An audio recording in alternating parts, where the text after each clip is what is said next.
আসলে আমি হচ্ছি একজন কোরআনের হাফেজ। আমি প্রত্যেক দিন 5 রাকাত নামাজ পড়ি। এই সিনেমাটা দেখার সময় আমি সিনেমা হলে 20 রাকাত নফল নামাজ পড়েছি। এই সিনেমাটা আসলে এত সুন্দর একটা সিনেমা, কারণ এই সিনেমার ভিতরে দেখানো হয়েছে যখন আপনার গার্লফ্রেন্ডে কেউ ডিস্টার্ব করে কিভাবে তার পাশার ভিতরে বাড়ি মারতে হয়। এখন যদি আমি মরেও যাই আমার জীবনের আফসোস থাকবে না।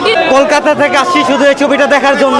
টাকা উসুল হয়েছে 100%, 100% বাংলাদেশের সেরা মুভি এটা। সেরা সেরা সেরা সেরা।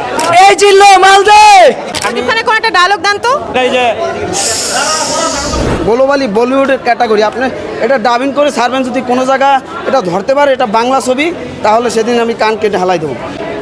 আমি ফিউচার নিয়ে ভাবি না, আমি অতীত নিয়েও ভাবি না, আমি শুধু একটা জিনিসই ভাবি, নিতু শুধু আমার। নিতুরে না পাইলে পুরো দুনিয়া বরবাদ করে দিতে পারি।